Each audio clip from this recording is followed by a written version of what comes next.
postgrado en varias universidades del Ecuador y en otros países como Javeriana, la Universidad de los Andes, la Nacional de Colombia y Cor Universitaria.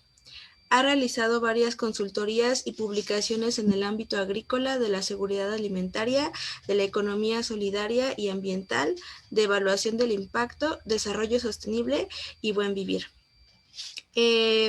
Asimismo, contamos con la participación de el doctor Santiago García Álvarez. Es doctor en Economía Internacional y Desarrollo por la Universidad Complutense de Madrid.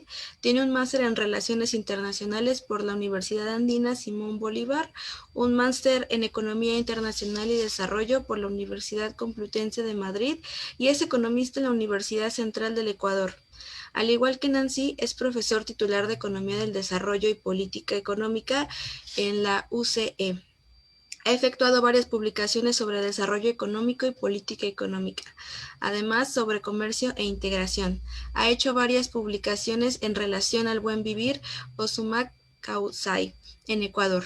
Ha sido consultor para el PNUD, ITC, Aladi, entre otros. Bueno, pues muchísimas gracias a los dos por su presencia y bueno, los escuchamos. Muchas gracias. Gracias a todos. Nos hemos organizado con Nancy. Yo voy a empezar la parte inicial de la presentación, luego Nancy completará con el detalle de nuestra propuesta de los objetivos de desarrollo sostenible, los objetivos del buen vivir en reemplazo de los objetivos de desarrollo sostenible. Creo que va a ser un bonito debate. Este es un tema que creo que hoy se ha vuelto vital para la humanidad, no solo para los países andinos, en donde vamos ya muchas décadas trabajando en el tema del buen vivir, pero hoy creo que se ha convertido en una necesidad planetaria. Entonces entro directamente a la presentación y luego con Nancy pues explicaremos un poquito más en detalle y luego listo sobre todo para el debate, para la discusión que creo que es fundamental en este momento. Muy bien.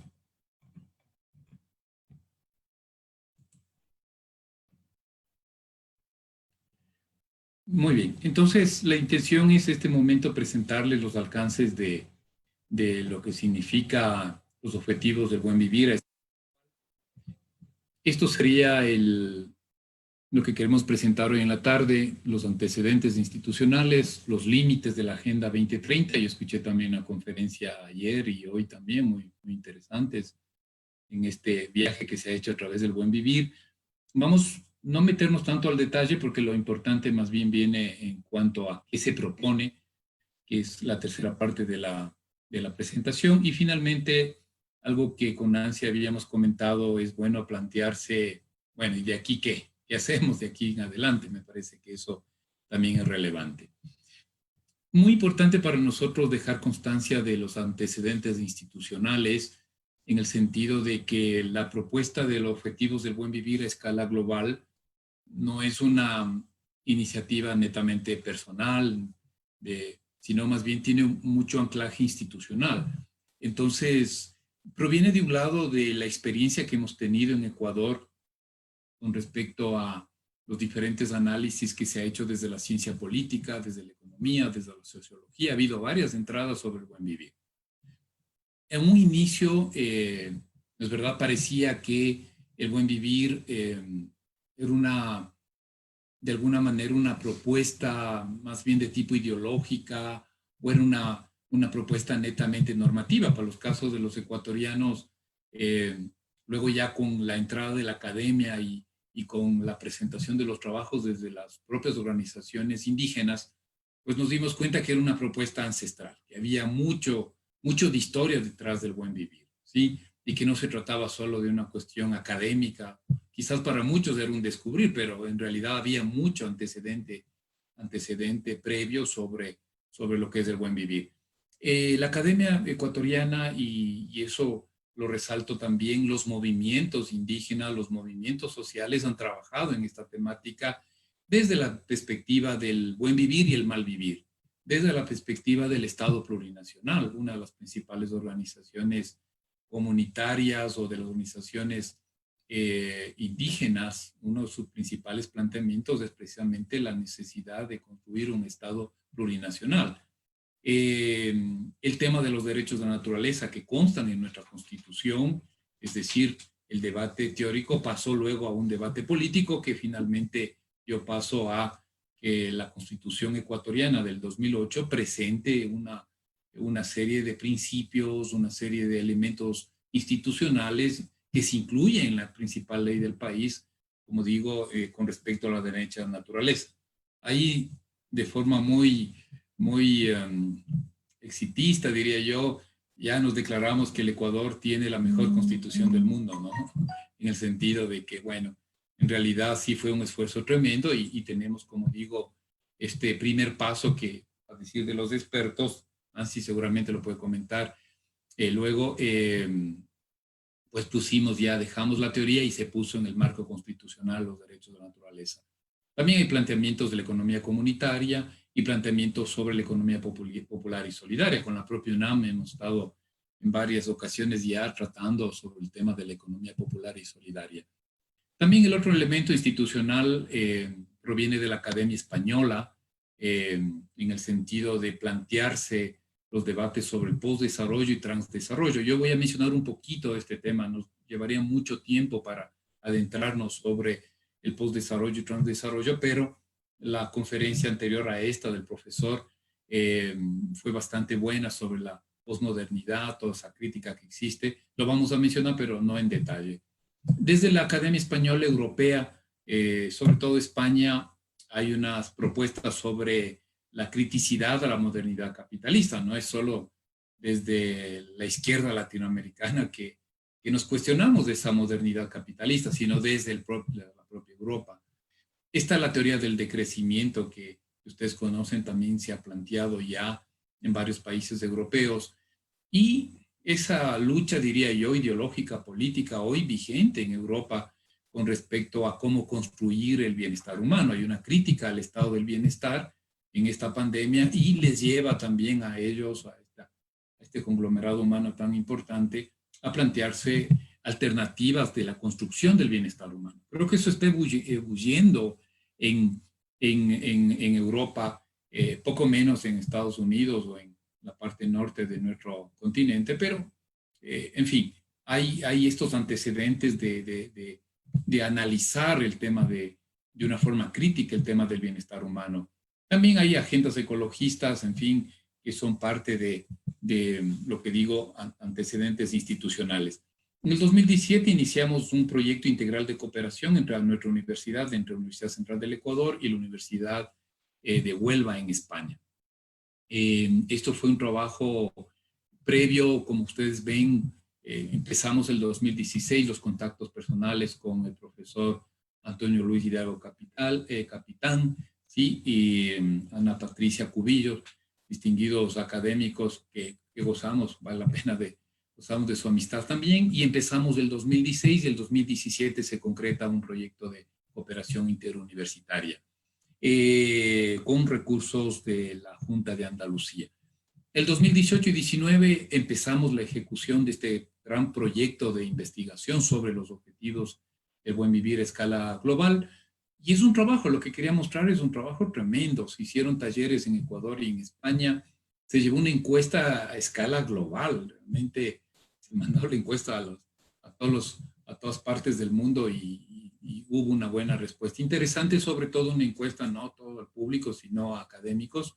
Y luego, como ustedes pueden ver ahí, también los resultados de nuestra investigación lo publicamos en un monográfico de la Revista Iberoamericana de Desarrollo, una revista muy prestigiosa en España, y también hemos publicado el libro Los Objetivos del Buen Vivir a escala global. Hemos publicado también varios artículos científicos, esto no ha terminado en el 2019, seguimos trabajando en esta propuesta de plantearnos lo alternativo a los Objetivos de Desarrollo Sostenible de Naciones Unidas. Luego, en la segunda parte, antes de dar la palabra a Nancy y explicar con más detalle nuestra propuesta, creo que es bueno posicionar la idea de por qué entendemos que hay que ir más allá de los ODS. Y entonces, lo que nosotros encontramos es que evidentemente los ODS tienen una serie de incongruencias, ¿no es cierto? ¿Sí? En el mejor de los casos, si pudiese cumplirse todos los objetivos del desarrollo sostenible, si esa agenda fuese por un momento, pensemos por un momento, digo, de una forma, de manera abstracta, haciendo una abstracción, y diríamos, bueno, perfecto, podemos cumplir, hay las posibilidades para cumplir. Si se cumpliese, dejaría intocados muchos problemas que hoy tenemos. Entonces, eso nos llevó a pensar de que es posible plantearse alternativas que sean más profundas, que nos lleven a la construcción de un bienestar global y nacional, evidentemente, pensado de una forma más contundente, ¿no? Y que permita finalmente construir un bienestar para todos. Entonces, ustedes todos conocen, esto es una lámina ya famosa de los 17 Objetivos del Desarrollo Sostenible. Yo destaco, tampoco hay que echarle a matar todo, ¿no? Nosotros destacamos también, por ejemplo, que hay una cierta visión de integralidad. Lo que le falta es profundidad, lo que le falta es aterrizar a una cuestión, a cuestiones mucho más de fondo, es lo que nosotros pensamos, ¿no? Nosotros creemos que hay que hacer una crítica directa, ¿no? Sistémica, una crítica profunda, epistémica de estos objetivos. Por eso nos llevó a lo otro. Pero evidentemente hay que también constatar que aquí hay una propuesta por lo menos mucho más integrada de lo que fue, por ejemplo, los objetivos de desarrollo del milenio, que eran más desarticulados. Acá hay una propuesta más integrada, pero desde un punto de vista incompleta. Ustedes deben, todos los que estamos en este foro, este momento, debemos entender la Agenda 2030 como una agenda internacional de políticas públicas que marcan la cancha de las políticas nacionales y marcan la cancha de las políticas de cooperación internacional, ¿sí? También yo he escuchado y he visto análisis también un poco más interesados, más ideologizados o a favor o en contra completo de esto, pero al final del día lo que hay que entender es que nos proponen una agenda de cooperación internacional basada en estos principios del desarrollo sostenible. Como digo, siendo objetivos, esto tiene de alguna manera sus puntos que pueden verse como de alguna manera coherentes o consistentes con cierta realidad, pero sí, y que van a marcar la cancha de las políticas nacionales, pero insisto, en esa idea nos parece incompleta. Se basa en la teoría del desarrollo sostenible. Recuerdo, por eso lo pusimos, este primer informe de la Comisión Brundtland del 1987, en donde todos conocemos la definición de desarrollo sostenible de alguna manera. Es cómo satisfacer necesidades sin comprometer los intereses y los derechos de las generaciones futuras. Eso también es motivo de un gran debate y precisamente desde la teoría del buen vivir, desde la perspectiva del buen vivir, creo que hay una perspectiva crítica científica de por qué hay límites en la concepción del desarrollo sostenible. No se contempla ahí adentro por qué criticamos a los ODS, no se toma en cuenta los conceptos del postdesarrollo y algo que explico inmediatamente de lo que es el transdesarrollo. Aquí se va a entender un poquito más la base teórica de los objetivos del buen vivir a escala global. Lo que nosotros proponemos, y esto es una teoría que ha trabajado mucho el profesor Hidalgo Capitán, es que en realidad tenemos tres grandes paradigmas, llamémoslo, en el capitalismo moderno, ¿sí? Del siglo XXI, hasta hace poco del siglo XX. Primero, existe una premodernidad, ¿no? La premodernidad no ha desaparecido, existen elementos, sobre todo en América Latina. Segundo, hay un proceso de modernidad, como lo decía hoy en la conferencia el profesor, ¿no es cierto? Una modernidad eurocéntrica, una visión especial de la vida que nos toca vivir, ¿no es cierto? Y hay también unos planteamientos, unos conceptos epistémicos que han sido planteados desde la posmodernidad, un mega relato, como lo veo yo, mega relato crítico de la modernidad, que es la posmodernidad. Por ejemplo, estos planteamientos de cuestionarse de las cuestiones materiales de la vida y entrar, por ejemplo, en las subjetividades del bienestar. Por ejemplo, el sentimiento de sentirnos, en mi caso, ecuatoriano y orgulloso por ser ecuatoriano. Eso, ahí hay un relato posmoderno, ¿no? que va más allá de una condición material. En fin, hay muchas más cosas desde la ciencia, desde lo que significa la cultura o desde los procesos económicos. Pero en realidad el planteamiento es que hay que, de alguna manera, buscar una síntesis de estos tres elementos. Estos tres elementos premodernos, modernos y posmodernidad, ¿no es cierto? Porque de alguna manera hay que ir más allá de estos elementos, tratar de hacer una síntesis en donde se niegan unos y otros, y eso nosotros lo llamamos la transmodernidad. Es decir, es una propuesta de encontrar una visión epistémica que supere estos tres elementos, que supere evidentemente de alguna manera llevando a un mejor nivel de conocimiento de estos tres elementos que nos permita actuar. Eso es lo que finalmente intentamos hacer, ¿no? Como digo, superar los planteamientos de la premodernidad o la realidad de la premodernidad, la modernidad como la conocemos hasta hoy y la posmodernidad, ese relato crítico de la modernidad, de una propuesta más de avanzada que nos permita pensar de diferente manera. Límites, la transmodernidad, creo que siguiendo en la argumentación de los límites de la Agenda 2030, esto es lo que no toma en cuenta. Por ejemplo, la transmodernidad al final del día pretende, como digo, buscar una síntesis, ¿no es cierto?, a esta alteridad evolutiva de entre la premodernidad, modernidad y posmodernidad. Lo trans también significa superación, es decir, este es un tema también muy, muy importante, no solo es el conocimiento y la crítica, sino buscar las alternativas de ir más allá de estos elementos.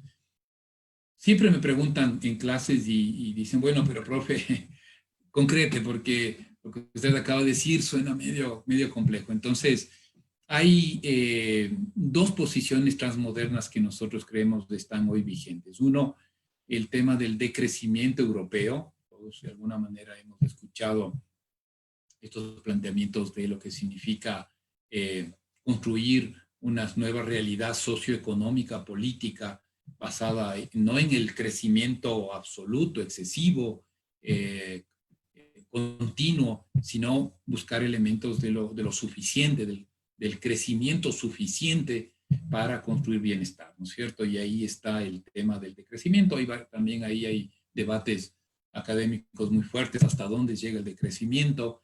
Hay planteamientos más radicales, otros menos radicales, y nuestro tema, sobre todo andino, que como dije hace un momento, hemos estado trabajando el buen vivir. Ahí hay dos ejemplos reales, la ecoaldea de Findorf en Andalucía, ¿no es cierto?, que tuvimos la oportunidad de visitar, y también la comunidad indígena de Sarayaku, una comunidad muy representativa en el Ecuador, en la Amazonía ecuatoriana, que llevan su vida ha sido construida a través del buen vivir. Es muy interesante.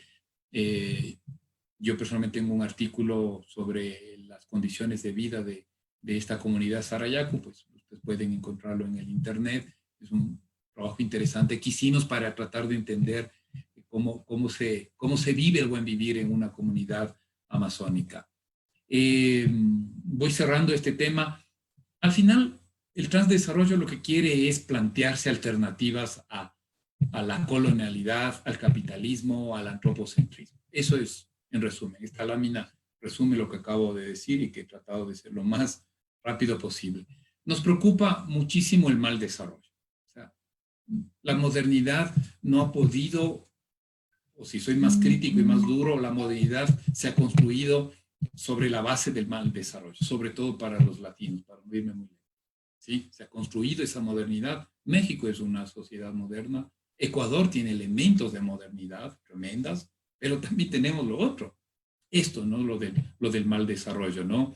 Y la insostenibilidad al final del día. Entonces, si me tocaría resumir esta parte, sería que el planteamiento de los objetivos del buen vivir a escala global busca superar esto, ¿no? El mal desarrollo vinculado con la alienación personal, con la inequidad social. Veíamos reciente los informes de Oxfam, cómo hay esa concentración ya aberrante, diría yo, en los Estados Unidos, en el mundo en general, un mínimo, un 1% concentra 60-70% de la riqueza nacional. Es inequidad que se expresa también en otros países con mucha fuerza, en los países latinoamericanos, y también en sostenibilidad ambiental. Eso entendido como mal desarrollo. Y luego las crisis político-culturales, las crisis socioeconómicas, las crisis socioecológicas, todas esas hoy agravadas por la pandemia del COVID-19. No es que la pandemia ha provocado la crisis, sino la pandemia del COVID-19 lo que ha hecho es sacar a flote y exacerbar todas estas contradicciones que estoy mencionando. Entonces, como ustedes ven, si yo hablo de la alienación personal, de la inequidad social y la insostenibilidad ambiental, pues esto hay que ponerlo en sentido positivo. Eso es lo que vamos a intentar y Nancy seguro lo va a explicar mucho mejor de lo que yo hasta aquí con respecto a, bueno, ¿y qué hacemos con los problemas que muestran un mundo insostenible? Entonces es anteponer a la alienación personal un bienestar personal, a la inequidad social un bienestar social y frente a la insostenibilidad ambiental un nuevo enfoque ambiental integrado. Entonces va por ahí un poco nuestra propuesta. Cierro para luego retomar seguro las preguntas y las inquietudes que habrá en el foro y le doy paso a Nancy, por favor.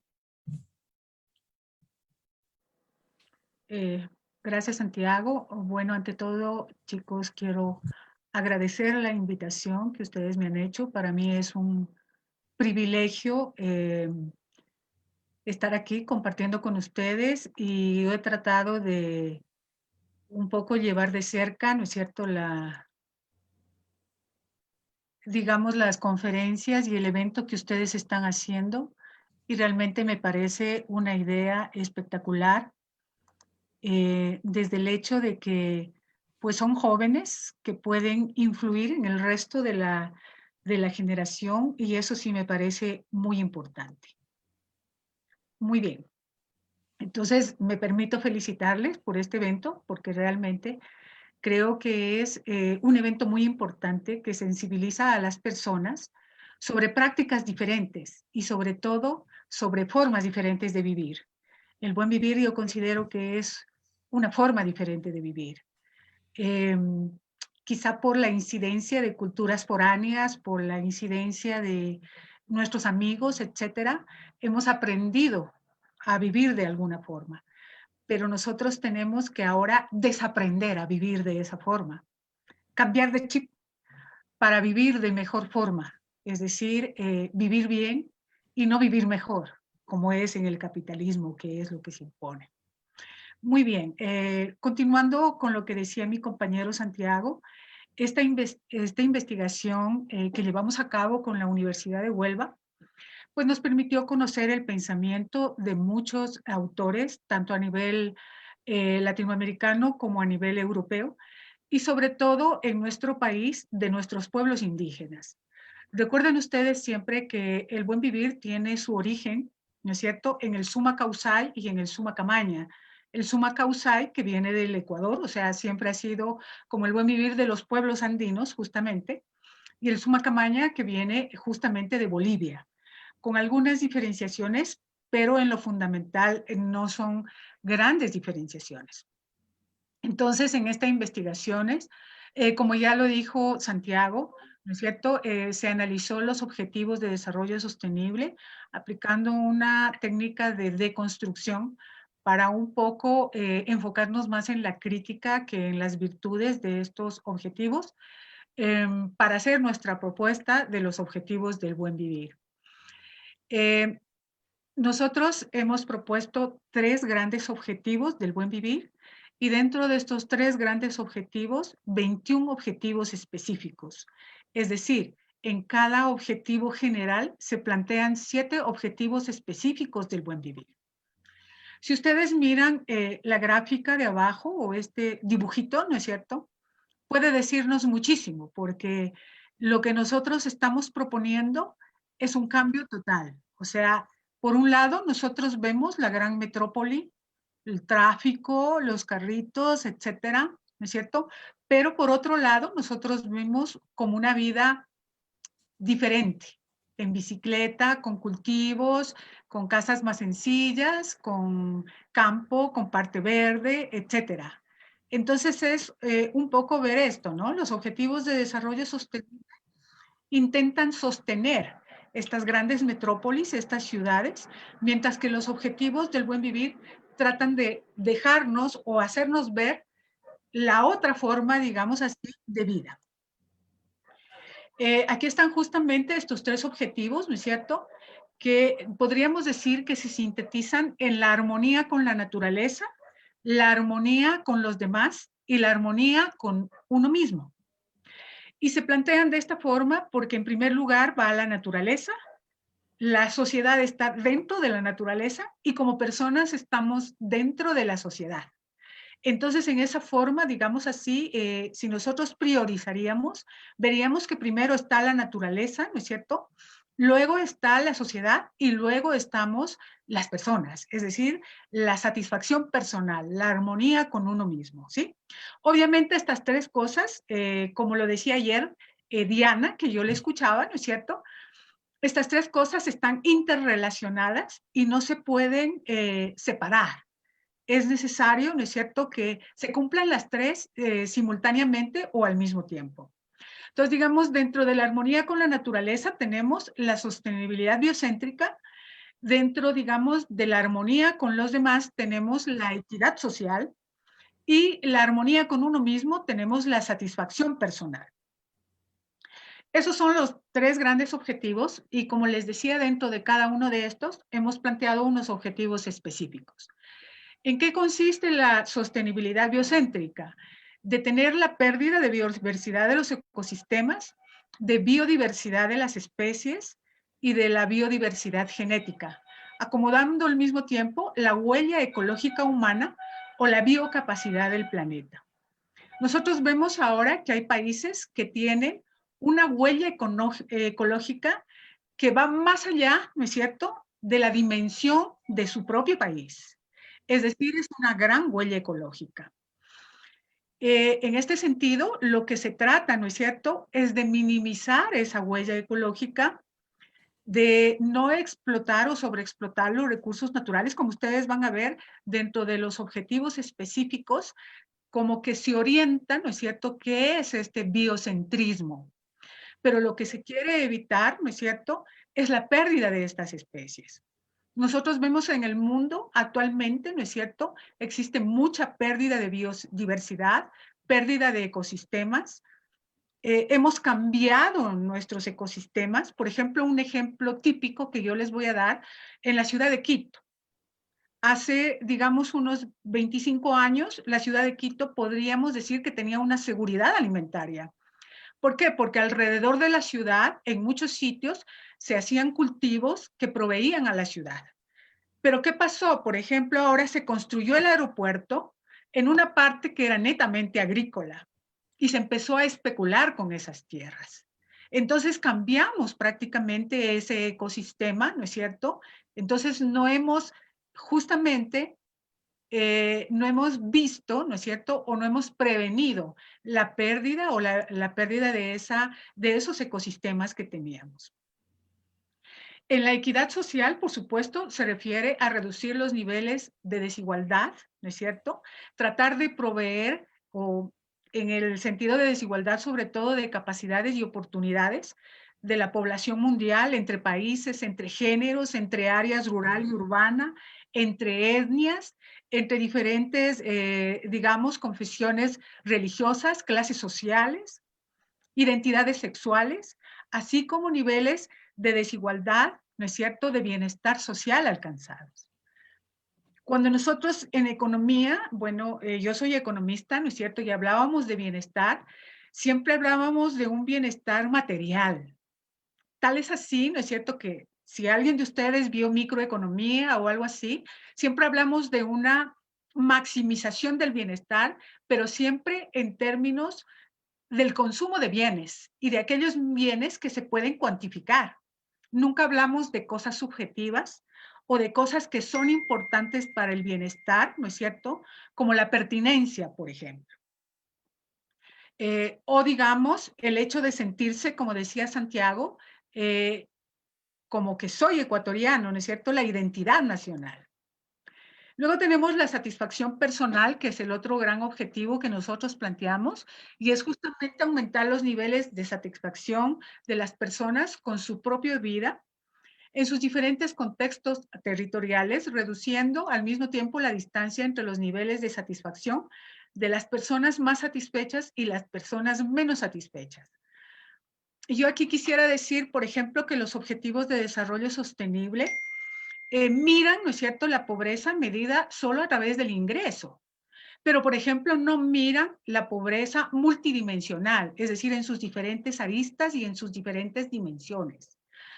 ¿Eso qué quiere decir? ¿No es cierto? Que una persona, por ejemplo, en el Ecuador, cuando se hizo la medición de la pobreza, ¿no es cierto?, en términos de ingresos y de consumo, una de las áreas que se consideraba más pobre era la Amazonía. Pero cuando se hizo la medición, por ejemplo, de la pobreza subjetiva y la multidimensional, se llegó a la conclusión que no era la Amazonía justamente el área más pobre. ¿Por qué? Porque en la multidimensional tú consideras dignidad y felicidad no solo en términos de bienes materiales, sino en términos de que, bueno, yo salgo a cazar, ¿no es cierto? Como lo hacen los pueblos amazónicos, salgo a cazar y pues tengo el alimento, tengo la cena, el almuerzo, etcétera, etcétera, ¿no es cierto? Entonces, eso no consideramos, digamos, en nuestras mentes occidentalizadas. Los objetivos específicos, ¿no es cierto? Aquí están desarrollados así, se trató de poner unos gráficos como para, digamos, comparar con la lámina de los objetivos de desarrollo sostenible, ¿no es cierto? Pero en sí, ¿no es cierto? Son diametralmente diferentes estos objetivos específicos que ahora mismo los vamos a mirar. Entonces, los objetivos específicos en cuanto al biocentrismo o la armonía con la naturaleza están aquí, miren, cuidado de los ecosistemas, economía sostenible, extracción sostenible, transiciones por el clima, desechos de la naturaleza, economía circular y hábitat óptimos. Nosotros, digamos, desde el punto de vista de la economía neoclásica, ¿qué se considera los recursos naturales y el ecosistema? Se considera que son, digamos, los recursos que permiten mantener los sistemas productivos. ¿Por qué? Porque en general todas las industrias pues se sirven de los recursos naturales. Y obviamente hasta aquí de mala forma. Al menos en el Ecuador, las experiencias que tenemos con respecto, ¿no es cierto?, a los recursos naturales, sobre todo de las empresas, son negativas. Hay un área aquí muy cercana a Quito, en el área rural, donde es un área florícola. Y es un área donde los ríos cercanos son totalmente contaminados. Igual en una área que es a 2 horas de Quito, que es en Ambato, donde se genera o se producen cueros. ¿Por qué? Porque se contaminan los ríos. Es decir, ¿no es cierto? Los empresarios no han considerado justamente un poco de lo que se hablaba, ¿no? De las externalidades negativas que se generan, ¿sí? Entonces, cuando hablamos de los ecosistemas, es detener el deterioro de los ecosistemas acuáticos y terrestres de ámbito local, regional, nacional, transnacional y global, y poner en marcha procesos de recuperación de los mismos por medio de políticas de restauración de formas que contribuyen al desarrollo de los entornos seguros de vida. Nosotros vemos que hay muchos ecosistemas que compartimos entre países. Por ejemplo, Colombia y Ecuador comparten, ¿no es cierto?, algunos ríos, algunos ecosistemas, y pues tiene que haber una política transnacional para mantener esos ecosistemas, para que no se destruyan ecosistemas y obviamente promulgar políticas que no solo se queden en el tintero o en el papel, sino que se apliquen. En el Ecuador tenemos una ley ambiental muy completa, pero si nosotros vamos a la aplicación de esa ley ambiental, pues nos quedamos paralizados, porque en realidad no se aplica. No se aplica. Por ejemplo, nosotros tenemos en el Ecuador instrumentos en cada municipio, que son las ordenanzas municipales, a través de las cuales los municipios pueden controlar, digamos, la contaminación. Pero imagínense en que en uno de los municipios más grandes del territorio ecuatoriano, que es el municipio de Quito, tienen un departamento ambiental muy reducido. Y justamente en las áreas que son rurales, que quedan cerca a Quito, como Tumbaco, Cumbayá, etcétera, etcétera, ¿no es cierto? En los departamentos ambientales trabajan 2 personas, o sea, ¿cómo pueden controlar, cómo pueden aplicar sus ordenanzas ambientales? Es imposible. En cuanto a la economía sostenible, ¿no es cierto? Transitar de sistemas no solo de producción, sino también de consumo y trabajo que generen un menor consumo de recursos naturales, una menor producción de residuos y una mayor disponibilidad del tiempo libre, de forma que permitan mejorar la calidad de vida de las personas y demás seres de la naturaleza. Justamente al iniciar esta conferencia comentábamos un poquito, ¿no es cierto?, con respecto a la necesidad que hay del decrecimiento. Ayer escuché en algún momento, no recuerdo si era en una ponencia de ustedes, les escuché que dijeron que el gran pretexto de decir que crezcamos es crezcamos para repartir esa riqueza, ¿no es cierto? Pero no es así. ¿Por qué? Porque al crecer, ¿no es cierto?, vamos justamente a reducir la disponibilidad de recursos naturales, porque siempre necesitamos de ellos para producir. Por eso los europeos plantean el decrecimiento, porque si yo voy a producir menos ropa, por ejemplo, quiere decir que las personas vamos a vivir en una forma más sencilla, que no necesitamos tanta ropa, ni de tanto lujo, ni con fibras especiales, etcétera, sino que necesitamos ropa muy sencilla y que además la vamos a utilizar durante el tiempo de vida útil a esa ropa. No es que cambia la moda y cambio de vestido, cambio de pantalón, cambio de saco, etcétera.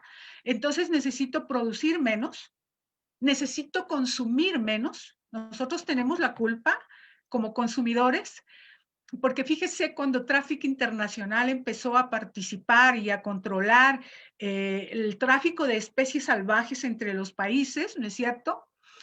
Lo primero que hacía es controlar la demanda.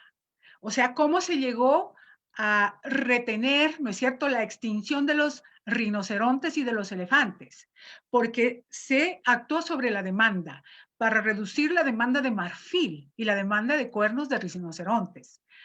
Entonces, nosotros somos muy consumistas y por ese consumo la empresa sigue produciendo. No consumimos de acuerdo a nuestras necesidades, sino consumimos de acuerdo a nuestros deseos. Ojo, que son cosas totalmente diferentes. Entonces, en ese sentido, necesitamos producir menos. Si necesito producir menos, necesito obviamente trabajar menos. Si necesito trabajar menos, quiere decir que voy a tener más tiempo para compartir con mi familia, para hacer otras cosas, ¿sí? Entonces, en ese sentido, es lo que se refiere justamente a la economía sostenible. La extracción sostenible, ¿no es cierto?, que se refiere justamente a respetar esos límites de los recursos naturales para que las generaciones futuras también puedan disfrutar de estos recursos. No sé si ustedes vieron, ¿no es cierto?, hay un reportaje ahora de Arabia Saudita, que como ya se va a acabar el petróleo, entonces ellos ahora se están desarrollando toda una nueva ciudad moderna para impulsar el turismo en esa ciudad moderna, con todo moderno, o sea, ultramoderno, ustedes no se pueden imaginar. Es como, no sé si ustedes algún día vieron, pero yo sí vi los muñequitos, los cósmicos, ¿no es cierto? Que era algo, digamos, fuera de serie y que nosotros estamos llegando ahora, donde todo se mueve, generamos ríos, piscinas artificiales, olas artificiales, etcétera, etcétera, ¿no es cierto? Es decir, eso que no somos capaces de respetar en la naturaleza. Entonces, esa es extracción, ¿no es cierto?, que nos referimos. Es decir, que el petróleo, el Ecuador también está a punto de acabar su recurso petrolero. Y sin embargo, nuestra economía depende de ese recurso. Y fíjese que nuestra economía ha estado sujeta justamente a los vaivenes, ¿no es cierto?, y las fluctuaciones del cambio del precio del petróleo, que hace que nosotros, ¿no es cierto?, también suframos consecuencias en nuestra economía. Entonces la idea es justamente eso. Hace tiempo se escribió, ¿no es cierto?, la maldición de los recursos naturales. ¿Por qué? Porque Venezuela, Ecuador y muchos otros países han vivido de sus recursos naturales. Tienen un modelo primario exportador. La transición por el clima, ¿no es cierto?, que significa hacer cambios en la matriz energética, es decir, ir más hacia sistemas basados en energías renovables, ¿no es cierto?, que contribuyan justamente a mitigar el cambio climático. Por ejemplo, cuando aquí se creó las mini hidroeléctricas, digamos, se calificaba esos proyectos con una, digamos, nivel de gracia, si ustedes lo quieren decir así, porque justamente no habían las emisiones, ¿no es cierto?, al aire de carbono por combustible diésel. Y en nuestro país se han construido muchas grandes hidroeléctricas, justamente, ¿no es cierto?, para tratar de transformar esta matriz energética. Los derechos de la naturaleza, ¿no es cierto? Eso, digamos, es en este momento quizá privativo de la Constitución del Ecuador y de la Constitución de Bolivia, donde se han generado derechos de la naturaleza. Pero si nosotros vamos y decimos, del dicho al trecho hay mucho trecho, dicen en el Ecuador, y yo creo que así es, porque a pesar de que en el gobierno del presidente Correa se generó esta constitución, ¿es cierto?, con derechos de la naturaleza, pero luego el presidente Correa declaraba en televisión y decía, si estamos sentados en un saco de oro, no lo desaprovechemos. O sea, tenemos que explotar minas, tenemos que explotar petróleo, etcétera, etcétera. Justamente ahora estamos en un proceso, la Universidad Central está apoyando a un proceso de defensa y yo les invito a que nos apoyen del pueblo Zápara, en donde, digamos, hace algunos años eran como 100,000 habitantes o un poco más y ahora son solo 230 habitantes. Y de esos 230 habitantes son 120 niños, ¿sí? Entonces se está perdiendo toda una historia justamente porque el pueblo Zápara vive en la parte sur, casi, digamos, frontera con Perú en la Amazonía, y ellos tratan de evitar que se explote un pozo petrolero que existe ahí. Pero yo creo que es muy importante, ¿no es cierto?, la lucha que llevan ellos, y la Universidad Central y específicamente la Facultad de Economía les está apoyando para esta lucha. Hemos impedido, sí, que hace 2 años se explote justamente este pozo petrolero y que lo dejen, digamos, por un tiempo tranquilo. Pero ahora esos pueblos amazónicos, esos pueblos antiguos, se ven afectados también justamente por la pandemia. Imagínense, llega la pandemia al pueblo Zápara, que son 230 habitantes, y pues habrán desaparecido. Así de fácil es las cosas. Entonces, hay que reconocer, ¿no es cierto?, estos derechos de la naturaleza constitucionalmente y al interior de cada país, de tal forma que hayan procesos tutelajes. Yo digo, así como a mí me han reclamado derechos constitucionales los estudiantes con un juicio, ¿no es cierto?, que no siempre han tenido la razón, digo yo. Asimismo, nosotros los ecuatorianos deberíamos reclamar, como los záparas, por ejemplo, hacer un tutelaje justamente por la explotación de este pozo petrolero que está en estos pueblos. La economía circular, que significa fomentar los sistemas de gestión de los residuos, de los procesos de producción y consumo, no solo de los procesos, digamos, de producción, porque en la actividad productiva y en la actividad consultiva se generan desechos.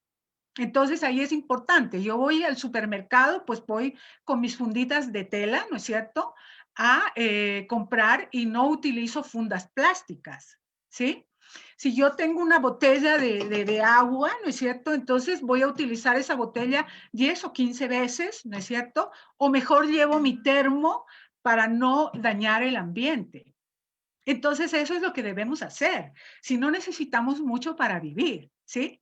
De tal manera que se vaya disminuyendo esa presión, ¿no es cierto?, sobre la capacidad de generación de los recursos naturales. Nosotros sabemos que los ecosistemas y los recursos naturales tienen varias funciones.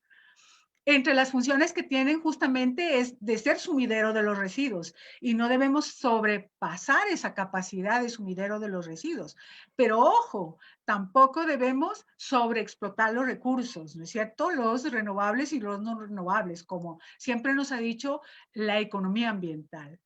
Hábitats óptimos quiere decir optimizar la escala de los hábitats locales para aprovechar las economías de aglomeración y evitar las deseconomías de aglomeración. Es decir, miren, por ejemplo, ahora, el caso típico, la pandemia, el COVID, ¿dónde afectó más? No en la ruralidad, sino en la parte urbana. ¿Por qué? Porque vivimos, hay muchos barrios marginados en Quito, en Guayaquil, etcétera, ¿no es cierto? Donde vivimos hacinados. Son ciudades donde hay gran población, ¿no es cierto?, que no tienen un espacio. Entonces, ¿cómo vamos a mantener distanciamiento social si no lo podemos hacer porque vivimos apiñados?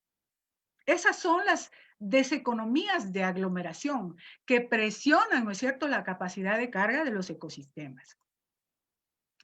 En cuanto a la armonía con todos los seres humanos, ¿no es cierto?, tenemos la producción local, la soberanía alimentaria, la democracia participativa y específica, la progresividad fiscal, las economías alternativas, la regulación de mercados y la discriminación positiva. Creo que me estoy tomando mucho tiempo, voy a acelerar un poquito. La producción local, ¿no es cierto?, es preferir, ¿no es cierto?, la producción en el sitio, digamos, para que haya menos transporte y se pueda aprovechar, ¿no es cierto?, esas externalidades, la generación de empleo, etcétera, que se puede hacer. Fíjese que en el Ecuador, las MIPYMES y las pymes son las que mayormente generan empleo antes que las grandes empresas, ¿sí? Entonces se trata justamente de reducir los niveles de pobreza y la inequidad social al interior de los países, tratando de darle prioridad a la producción local. La soberanía alimentaria, ustedes ya la mencionaron ayer, ¿no es cierto? Una cosa es hablar de digamos, de lo que habla la FAO, ¿no es cierto?, que es simplemente sostenibilidad o autosuficiencia alimentaria y no soberanía alimentaria, ¿sí? El hecho de tener nosotros políticas propias que sean de acuerdo a la cultura. ¿Qué pasó en los años 70 cuando vino la Alianza para el Progreso? Por ejemplo, en el Ecuador se sustituyó la producción del trigo, porque obviamente el trigo entró mucho más barato al Ecuador, ¿no es cierto?, y era preferible importar antes que producir, y se ha perdido la aptitud del suelo para producir trigo, y el Ecuador ahora no es autosuficiente en trigo. Por ejemplo, en el 95% dependemos de las importaciones de trigo, pero sí somos autosuficientes en otros alimentos. Entonces, con esta parte, lo que me quiero referir es que a los campesinos que antes comían, quinoa, machica, chocho, etcétera, ahora ¿qué consumen? Fideo, atún, Coca-Cola, ¿sí? Entonces, hemos irrespetado, ¿no es cierto?, esas costumbres, esa cultura, que además era más sana, ¿no es cierto?, un consumo, no de comida rápida, sino un consumo diferente. Luego tenemos la democracia participativa, es decir, desarrollar mecanismos de participación de las personas, ¿no es cierto? La resolución pacífica de conflictos. Eso significa, ¿no es cierto?, que no sean democracias liberales como las que tenemos en este momento, donde los que participan son aquellos grupos de poder y más los grupos de poder económico. Muchas leyes en nuestra asamblea y en nuestro congreso han sido definidas de acuerdo a los intereses económicos de los grandes grupos de poder económico. La progresividad fiscal, que se significa justamente lo que hablábamos antes, es decir, implementar sistemas fiscales progresivos que distribuyan la renta generada en los mercados internos de los países, así como los consumos obligatorios. Yo les comentaba y les decía, el Ecuador, justamente en esta pandemia, el gobierno priorizó el pago de la deuda externa. O sea, sí, el buen comportamiento hizo que obtengamos un crédito, ¿no es cierto?, del FMI, que nos va a ayudar, pero ese crédito nos está diciendo, oigan, ustedes tienen que alzar el IVA, ya no tiene que ser el 12%, sino subir al 15%. Pero nosotros sabemos que el IVA es el impuesto más regresivo que existe. La Universidad Central, a través de un comunicado, ¿no es cierto?, propuso una reforma tributaria, pero esta reforma tributaria afectaba al 4.3% de empresas del país, que son las más grandes del país. Es decir, un impuesto a la renta, ¿no es cierto?, que afecte a aquellos que tienen mayores recursos del país. Es decir, esta progresividad fiscal, ¿no es cierto?, debe ser realmente redistributiva, no regresiva. Economías alternas, ¿no es cierto?, como la economía social y solidaria. Justamente recién nosotros hicimos con la compañera Irma García hicimos un documento, un análisis, y con otro compañero profesor también, de los circuitos solidarios. Aquí nosotros, la universidad ha hecho su vinculación a la sociedad a una cantón que se llama Cayambe, que está a 1 hora de Quito, en donde ahí justamente se han generado estos circuitos solidarios. ¿Por qué? Porque hay muchos grupos de economía solidaria y que producen, ¿no es cierto?, bajo los principios de la agroecología, tienen sus mercados, ¿no es cierto?, han logrado abrirse espacio, ¿no es cierto?, o abrir espacios, es decir, han logrado incidir en el poder político para que les den su espacio a estas economías. La economía solidaria y la asociatividad, ¿no es cierto?, de los campesinos logra, ¿no es cierto?, que haya esa, digamos, dinámica dentro de la localidad y sobre todo que haya también una redistribución de los recursos y que les conduzca a un objetivo común que quiere decir el bienestar de todo ese pueblo o de toda esa comunidad. La regulación de mercados, ¿no es cierto?, que quiere decir, obviamente, tratar de evitar los oligopolios, los monosonios, los oligopsonios. Miren, yo podría decir que mi primera y más importante experiencia de trabajo fue con los pequeños productores de la Sierra Centro. Con ellos trabajamos en la asociatividad y en la economía solidaria. Y cuando trabajamos en esto, hay una gran cadena de mercados acá que se llama Supermaxi, y nosotros fuimos a hablar con ellos para, obviamente, proveerles de ciertos productos, sobre todo hortalizas, y nosotros ahí nos dábamos cuenta, ¿no es cierto?, de cómo ellos se aprovechan del pequeño productor, porque el pequeño productor, si va solo, no puede tener, digamos, una igualdad de condiciones. Además, fuimos a pedir un préstamo a un banco que aquí se llama Banco Solidario, pero sin embargo, ¿no es cierto?, el guardia de seguridad no los quería dejar pasar a los campesinos porque decía que ellos no pueden ir a hablar con el gerente. Pero sin embargo, como nosotros estábamos con ellos, nos dijeron, ustedes pasen y ellos quédense. Nosotros le llamamos al gerente y le dijimos, oiga, los dueños del negocio están con nosotros y no los quieren dejar pasar. Entonces ahí vemos claros signos de discriminación, de racismo, como se decía ayer, y de mentes colonializadas, ¿no? Entonces hay que tratar de regular estos mercados, tratar de poner precios sustentables justamente a los productos de estos pequeños productores. Discriminación positiva, pues discriminar en el sentido positivo al género, a las etnias, en la parte educativa, en la parte de crédito, en todos estos, ¿no es cierto?, para favorecer a estas personas que no tienen oportunidades. Entonces, por ejemplo, en la universidad, decir así, un ejemplo más cercano, se aplica discriminación positiva, por ejemplo, cuando van a ingresar indígenas, cuando van a ingresar grupos afroamericanos, etcétera, sobre todo a las maestrías, ¿no es cierto?, tratando de darles una beca, etcétera. Eso es importante para generar justamente, digamos, esta igualdad de oportunidades, ¿no?, entre los seres humanos. El último objetivo, que era la armonía con uno mismo, ahí está la interculturalidad, identidades diversas, educación contextual, vida sencilla, un poco de lo que hablábamos, las espiritualidades, plurinacionalidades y la salud integral. En cuanto a la interculturalidad, justamente respetar y fomentar las diferentes etnias y prácticas culturales existentes en el interior de cada país. En nuestro país existen, ¿no es cierto?, 14 nacionalidades y 15 pueblos indígenas. Es decir, hay un montón de nacionalidades y eso es lo que hay que respetar, ¿no es cierto? Así como el derecho a la movilidad transfronteriza, la convivencia amazónica de los diferentes grupos étnicos bajo criterios de interculturalidad de manera que contribuyan al florecimiento de todas las culturas.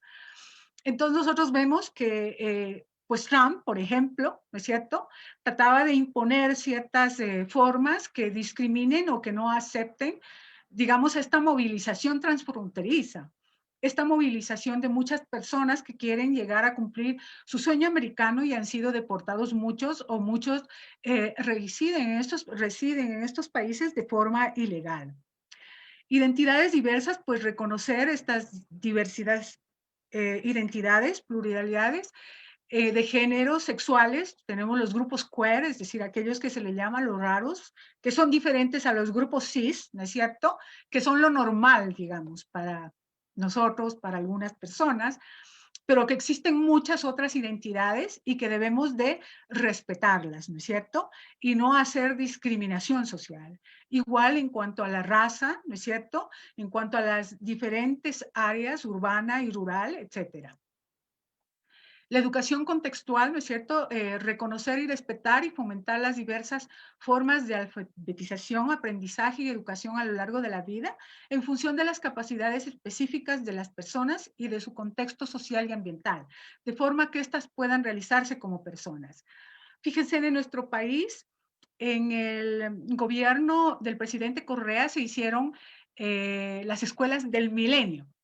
Bueno, pues unos elefantes blancos, ¿no es cierto?, con toda la tecnología, sin saber que donde se hicieron, por ejemplo, los pequeños niños de la ruralidad no pueden ni siquiera llegar porque son grandes distancias, ni siquiera pueden manejar unas cosas, es decir, que las escuelas del milenio fueron una inversión totalmente infructuosa, porque no respetaron, ¿no es cierto? Y justamente ahora que estamos en esta pandemia, se ha vuelto, ¿no es cierto?, a dar en grupos a los niños de la ruralidad, porque ellos están afectados, porque no tienen acceso al internet, no tienen acceso a la tecnología. Entonces ellos están viendo afectados, es decir, no están accediendo a la educación, a su derecho que tienen, y entonces por esa razón, ¿no es cierto?, tenemos que hacerlo de acuerdo al contexto de ellos.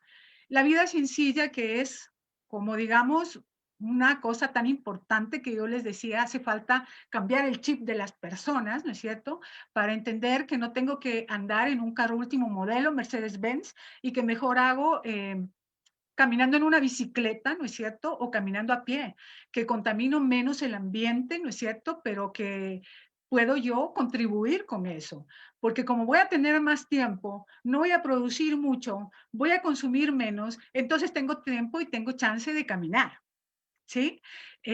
Yo les decía, por ejemplo, cuando era más joven, yo tenía 3, 4 empleos, ¿no es cierto?, y trabajaba de sol a sol, y ahora yo me pregunto, bueno, ¿y qué? ¿Y qué con eso? O sea, miren, cuando hemos perdido tantas cosas en la vida, tanto tiempo, ¿no es cierto? Pude haber disfrutado, pude irme, haber ido allí, allá, etcétera, etcétera. Pero, ¿no es cierto? La cultura, lo que nos han impuesto, eso de que debemos, digamos, hay muchos dichos, por ejemplo, trabajo duro igual a éxito, ¿sí? Entonces, eso quiere decir, ¿no es cierto?, que estamos acostumbrados o que los jóvenes incluso hoy actualmente están trabajando también muy duro, trabajan 3, 4 veces, ¿no es cierto?, 4 trabajos, pero ¿para qué? O sea, nosotros deberíamos cuestionarnos, ¿no? Y esos 3 o 4 trabajos quitan las oportunidades a otras personas, ¿no es cierto?, que están desempleadas. Entonces deberíamos pensar un poquito, como ustedes hacían la reflexión, ¿no? El privilegio que tenemos aquellos que hemos estudiado en la universidad.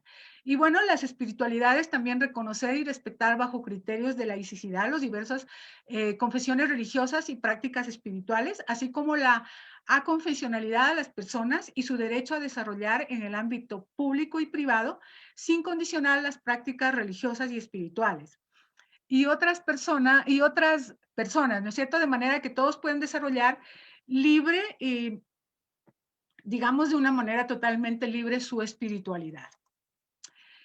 Eso es, digamos, con respecto a esto, y quizá terminar esto simplemente con el hecho de que la satisfacción con uno mismo proviene de la realización de 4 objetivos básicos, yo diría.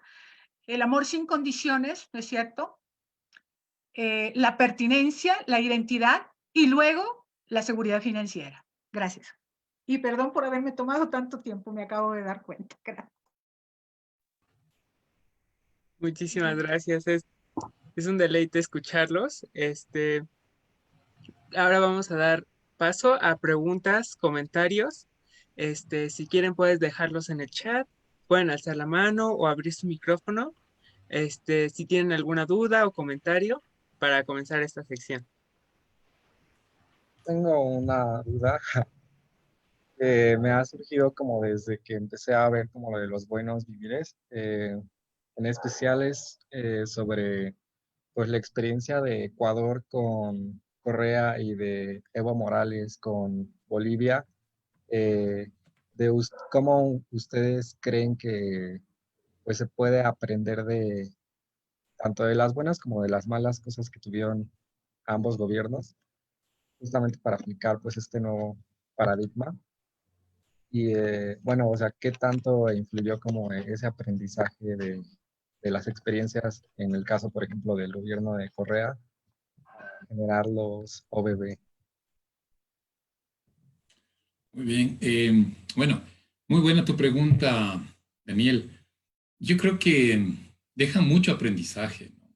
No es el momento ni el foro adecuado para hacer una crítica ni declararnos a favor ni en contra desde el punto de vista partidario político, ¿no? No es, me parece que eso no cabe este momento, pero lo que tú acabas de preguntar me parece relevante. Lo más importante es precisamente qué aprendimos de esto.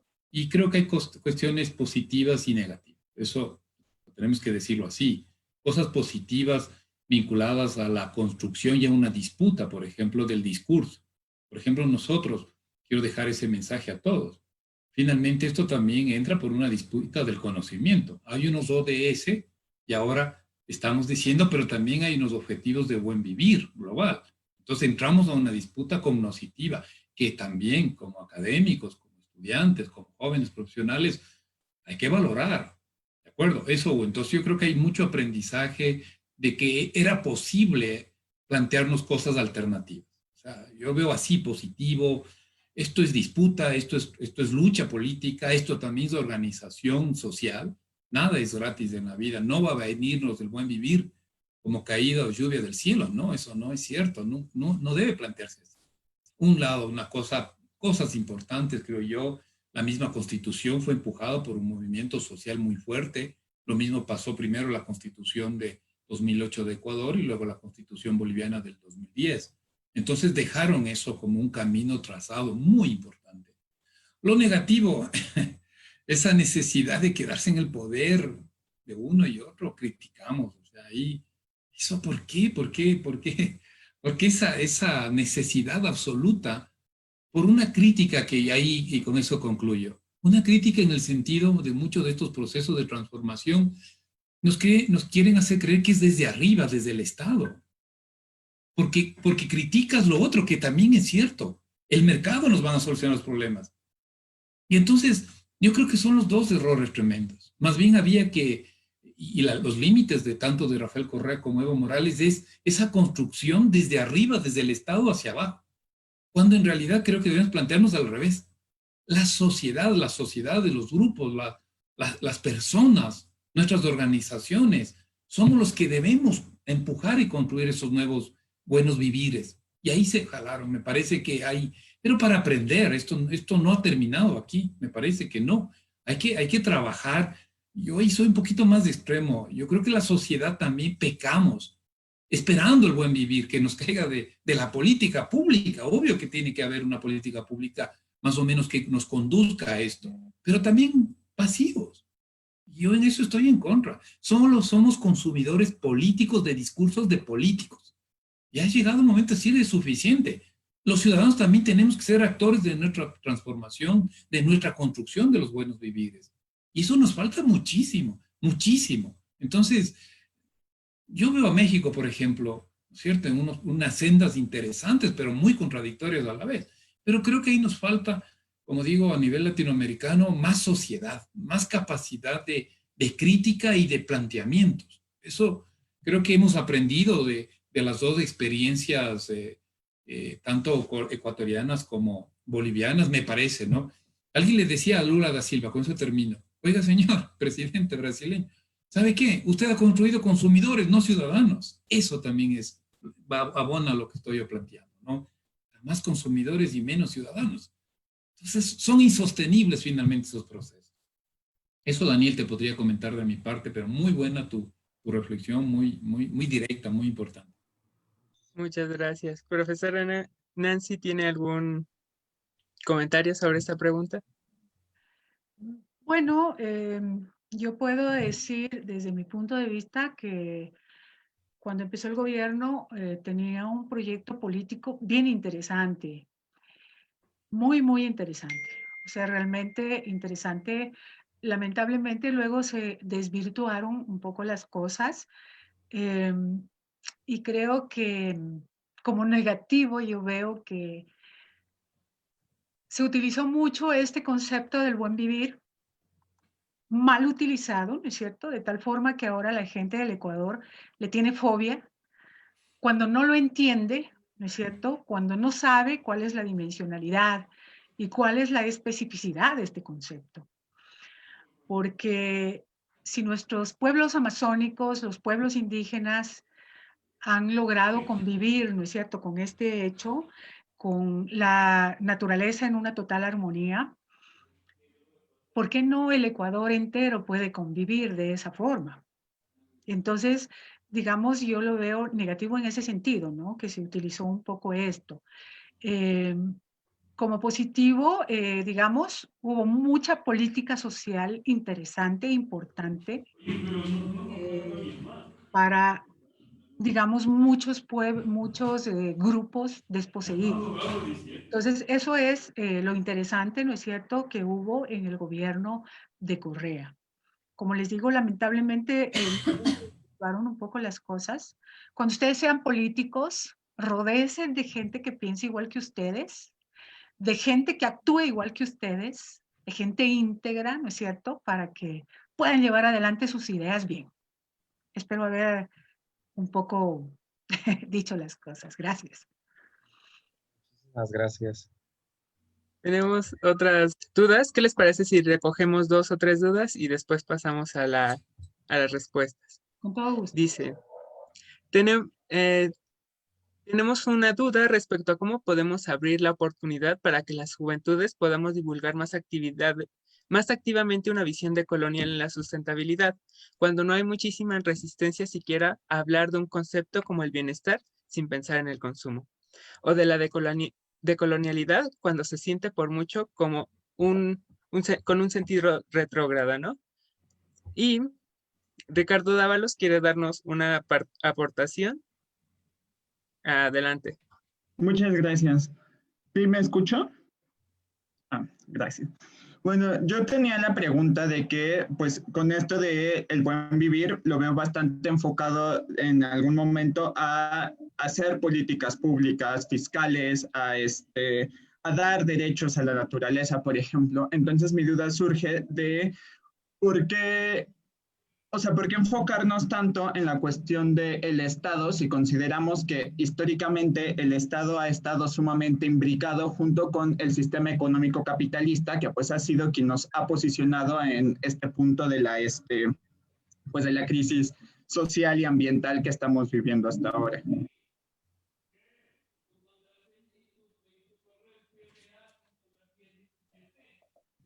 Si quieren, adelante con las respuestas. Santiago, como quieras. Dale, Nancy, si quieres, dale. Luego sigo ya. Bueno, en realidad, ¿no es cierto? Nosotros vemos que el Estado sí debe ser un regulador sobre todo, ¿no? Un regulador importante. A mí me parece, y bajo mi opinión personal, el Estado es muy importante que tenga el papel de la planificación y de la regulación. ¿Sí? ¿Por qué? Porque si planificas, ¿no es cierto?, puedes llevar a todo el país hacia un mismo objetivo o a una meta común. Pero, y además puedes regular, ¿no es cierto?, esto que decíamos de la progresividad, ¿no es cierto?, de la progresividad en el sentido de imponer una reforma tributaria que pueda en realidad redistribuir los recursos, porque no todas las personas tienen pues las mismas oportunidades. Además, llevar, digamos, la educación justamente a esos pueblos donde no hay. Es muy importante llevar la educación a esos pueblos y para eso debe de haber una buena inversión en educación, además en la salud también. Entonces, yo creo que es muy importante la participación del Estado, no absoluta, ¿no es cierto? Pero sí en ciertos, digamos, términos como la regulación y la planificación. Porque en cambio, si un Estado o un gobierno no planifica, todos van por cualquier lado, ¿me entienden? Entonces no vamos hacia un objetivo común, no tenemos una visión de país, caminamos por donde quiera. Y eso no debería ser así. El Estado tiene que tener un plan de desarrollo. Aquí, por ejemplo, se le llamó inclusive Plan del Buen Vivir en el segundo periodo del presidente Correa, ¿no es cierto? Donde se daban varios objetivos, pero yo creo que es muy importante porque todas las instituciones y absolutamente todos los ciudadanos tenemos como que alinearnos, ¿no es cierto?, con esa planificación. Y la regulación es muy importante porque hay grupos de poder. Entonces, la regulación en el mercado, la regulación de los impuestos, etcétera, ¿no es cierto?, con leyes que se respeten realmente, es muy importante. Entonces, para mí, esos son los dos ámbitos en los que debe actuar el gobierno. Nosotros hemos pasado, digamos, en el Ecuador, de unas experiencias, digamos, de una democracia manejada totalmente, digamos así, por la derecha, a una democracia manejada por la izquierda, lo digo entre comillas también. Y ahí nos hemos podido dar cuenta, ¿no es cierto?, de las diferencias y de lo que implica que el Estado sea absoluto y de lo que implica, en cambio, que el Estado no actúe en nada. Porque fijémonos que en los años 90, en el Ecuador, hasta la institución que planificaba desapareció, prácticamente se convirtió en un apéndice, en una oficinita chiquita de la vicepresidencia. Entonces no había planificación y era a lo que salga, ¿no es cierto? Y, digamos, a un comportamiento, digamos, del gobierno absoluto y sus poderes absolutos, que fue justamente en el gobierno de Correa, donde también, para mí, no, las cosas no fueron correctas tampoco, ¿no? Porque de una u otra forma, los empresarios privados y todos tienen su papel, digamos, ¿sí?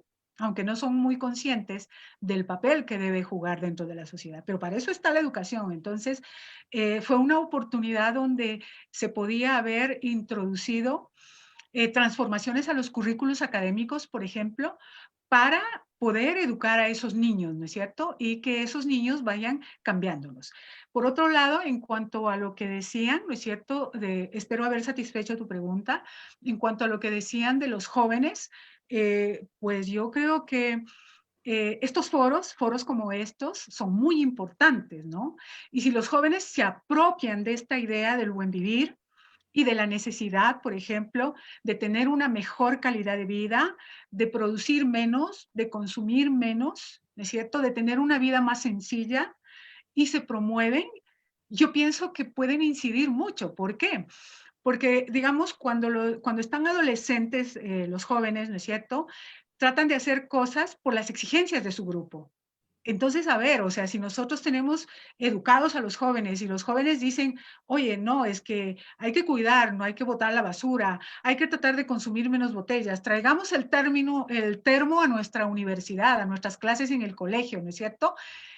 Tratemos de traer funditas de telas o lo que sea, ¿no es cierto? Entonces, eso significa un efecto multiplicador y yo creo que los jóvenes harían mucho para esto.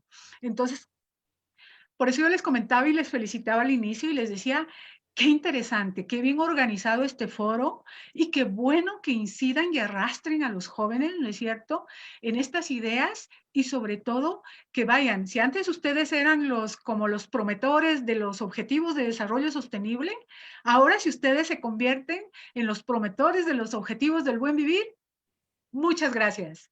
No por mí, no por los que hemos investigado, sino por el mundo, por la sociedad en la que vivimos, porque así vamos a tener una economía diferente y un mundo diferente y un país diferente, unos países diferentes.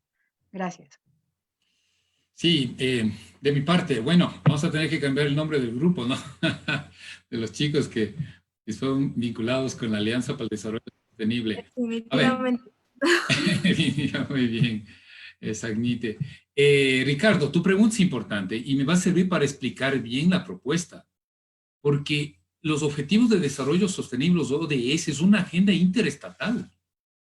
Claro, porque es una agenda de Naciones Unidas. ¿De acuerdo? Pero tu pregunta nos lleva aquí, si no explicamos bien, ahora lo explico. Esta no es una agenda netamente de Estados, la agenda de desarrollo sostenible. Yo también me confundo. Los objetivos del buen vivir a escala global, sobre todo tiene un componente de sociedad. Entonces, Ricardo, muy buena tu pregunta y tu crítica, porque si no volvemos a lo mismo. Entonces, el Estado es el gran transformador y no estamos de acuerdo. Entonces, aclaro el punto de vista. Los objetivos del buen vivir a escala global tiene un componente y debe estar, como lo dice Nancy, un componente estatal. Pero yo diría, tiene un componente súper fuerte social. Lo que acabo de decir, lo que se le criticó al señor Lula da Silva, no recuerdo, es cierto, un hecho fáctico, sacó textual a cientos de millones de brasileños de la pobreza. Los ecuatorianos también, el señor Correa sacó, es un hecho fáctico, pero los convirtió en consumidores, no en ciudadanos. Y seguían manteniendo los mismos discursos de lo que estamos precisamente hoy discutiendo. Por ejemplo, uno de los objetivos nuestros del buen vivir, ¿no es cierto?, a escala global, es la autoestima. No puede ser una agenda de gobierno, pues. Es una agenda de nosotros, de la sociedad, de las universidades, de las organizaciones. Entonces, sí, rol del gobierno en cuestión de autonomía personal, discriminación positiva, que lo explicó Nancy. ¿Qué es discriminación positiva? Pues que, por ejemplo, jóvenes como ustedes tengan acceso por género a una determinada política. Sí, eso no lo construyo yo, soy solo un ciudadano. Eso es una política pública. Entonces, Ricardo, muy buena y espero haber explicado esto porque se nos pasó. Agendas interestatales hay un componente y siempre habrá, o sea, tampoco podemos aislarnos del mundo. Pero sobre todo son agendas ciudadanas. Por ejemplo, otro que se me ocurre, consumo responsable. Hoy en la pandemia, ¿qué hemos aprendido los ecuatorianos? Un poquito a la fuerza. Pues a consumir lo local, lo del barrio, lo de mi vecina. Bueno, vecinas decimos, ¿no es cierto? Es muy popular aquí en Ecuador, el vecino, vecinas, llamamos a todo el mundo ahora, ¿sí? O compas que antes se usaban, ¿no es cierto? Es mi vecina, hasta a mi amiga le digo, ¿qué fue vecina? Pero ¿qué hemos aprendido? Hemos aprendido que es mi responsabilidad también no ir a la gran superficie y quedarme con mi vecina. Me vende el producto campesino. Pero eso no puede ser campaña del gobierno, pues tiene que ser una campaña y una concientización nuestra de todos. Entonces, eso creo que vale la pena. Yo quisiera una cosita más. Como soy un académico y un profesor universitario, para mí la disputa del conocimiento es clave. Y ahí entran ustedes, ahí entra la universidad, ahí entra la academia, para entrar con fuerza, que esto no se pierda. Porque esa disputa del conocimiento es clave. Si no, muchas cosas por último podemos fallar.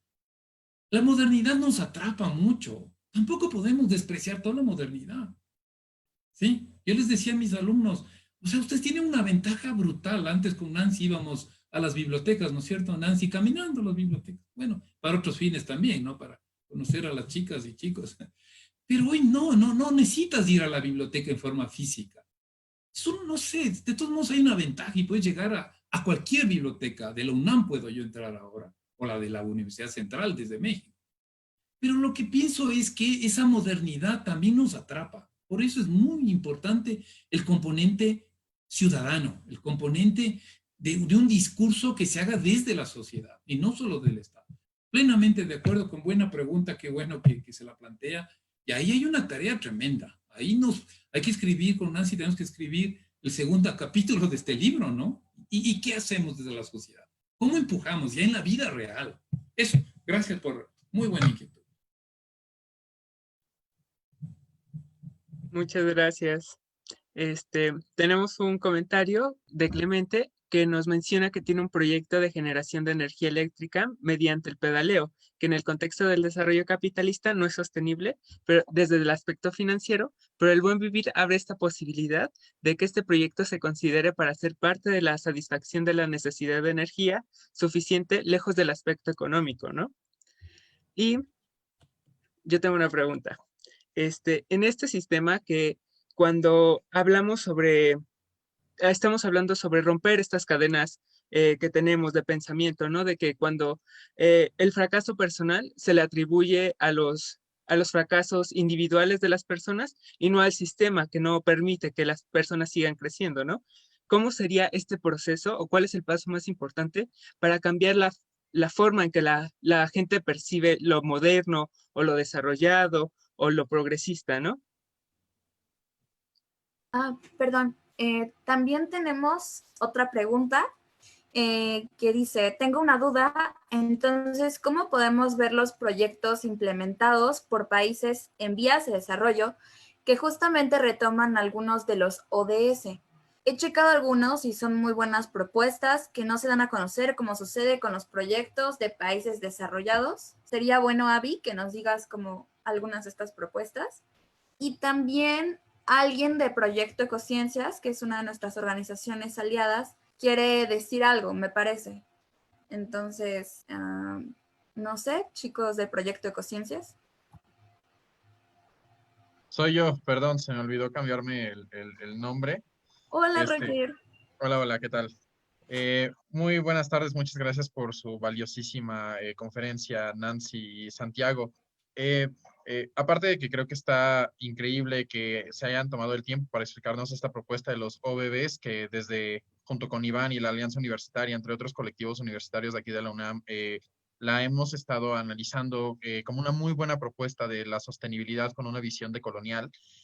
También justo varios de estos colectivos, entre otros que hay en México, principalmente colectivos que nos dedicamos a también actuar en temas de cambio climático específicamente, estamos pues organizándonos para incidir en distintos proyectos de impacto social y de política pública, pero también de divulgación aquí en México. Entre ellos, pues estamos trabajando en una iniciativa de reforma a la Ley General de Cambio Climático, entre otras.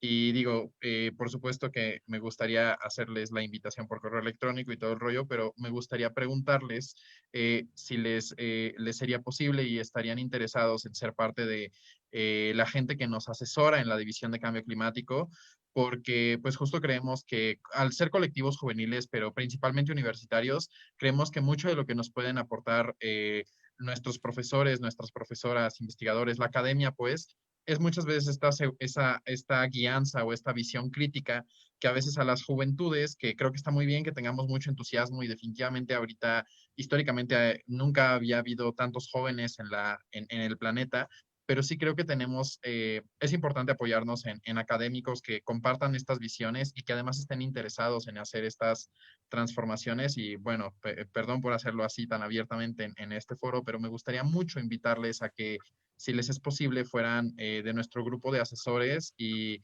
obviamente con respeto a sus tiempos, pudiéramos discutir algunas propuestas con ustedes. Muchas gracias.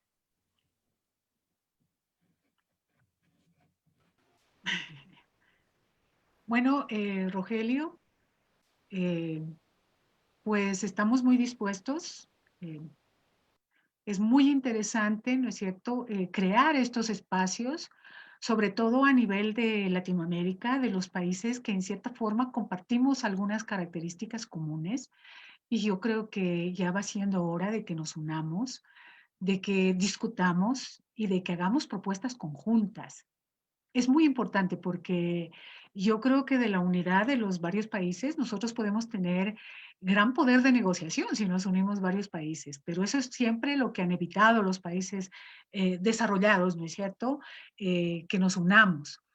Por ejemplo, cuando fue la negociación del TLC de Ecuador-Estados Unidos, la estrategia que estuvo Estados Unidos fue de poner en un hotel diferente y en ciudades diferentes a cada uno de los países, ¿no es cierto? ¿Para qué? Para que no podamos conversar. Entonces yo creo que siendo conscientes de esta realidad y sobre todo siendo conscientes de que el mundo no va a resistir más la producción que tiene y el consumo que tiene, pues debemos hacer propuestas nuevas. A mí me parece muy interesante y yo al menos digo por mí, creo que por Santiago también, no lo sé, les va a responder, pero yo creo que estaríamos muy dispuestos a participar, con todo gusto. En cuanto a las preguntas que tenían, creo que voy a entrar desde hacia atrás. Con respecto a los proyectos que decían, ¿no es cierto?, de los ODS. Como decía ayer Rogelio mismo, decía, Bueno, los ODS son una herramienta para generar proyectos, para crear diferentes iniciativas, y yo creo que sí, esa es una de las partes positivas. Por otro lado, debemos considerar, ¿no es cierto?, que todos los países somos parte de esa agenda. Y como somos parte de esa agenda, tenemos que rendir cuentas, ¿no es cierto?, en el sentido de qué hemos hecho, pues para lograr los diferentes ODS. Entonces, bajo ese punto de vista, los países se han preocupado mucho de impulsar ciertas acciones, ciertas actividades, que por cierto son positivas, o sea, no son negativas para nada. Pero sin embargo, no es cierto, de acuerdo a lo que el análisis que nosotros hicimos, no logramos un desarrollo sostenible, sino, como ustedes vieron ahí en la lámina que presentaba Santiago, un mal desarrollo insostenible. ¿Sí? Porque seguimos promocionando en cierta forma las desigualdades y, digamos, no somos tan radicales en ciertas cosas con los objetivos de desarrollo sostenible. Y por esa razón yo creo que sí son una buena herramienta, pero yo creo que es hora, ¿no es cierto? Y sobre todo esta pandemia, que yo creo que ha sido una oportunidad, como decía Santiago, para aprender cosas nuevas, quizá desaprender ciertas cosas, forzados, digamos, por la situación actual, pero en cierta forma, ¿no es cierto?, es necesario cambiar de propuesta. Porque nosotros vemos, y si vamos a ver en los avances de los Objetivos de Desarrollo Sostenibles, en este año, justamente en el 2020, hay un gran retroceso. De acuerdo al informe que sacó, el informe nuevo de la CEPAL, hay un gran retroceso, por supuesto, en todos los indicadores, ¿no es cierto? Pero ahora, ¿qué estamos buscando? ¿No es cierto? Lo de la propuesta de la renta básica, por ejemplo. La propuesta de la renta básica es una propuesta para todos aquellos, sobre todo, que no tienen empleo, que tienen muchas necesidades, etcétera, ¿no es cierto? Y que sobre todo, digamos, a nivel del país, los que no pueden guardar este confinamiento, ¿no es cierto?, que hace que se eleven los niveles de contagio. Entonces hay muchas cosas, ¿no es cierto?, que se pueden hacer, pero no busquemos crecer más. Lo que busquemos es, digamos, satisfacer las necesidades de todos, ¿sí? Tratando, ¿no es cierto?, de que haya menores desigualdades, de que todos puedan acceder a estas oportunidades, porque en la educación, en el empleo, en la parte de pobreza, etcétera, hay un gran retroceso en los objetivos de desarrollo sostenible. O sea, como decía Santiago, no todo es malo en los objetivos de desarrollo sostenible y un poco están bajo la visión, ¿no es cierto?, de la economía ambiental y no de la economía ecológica como tal.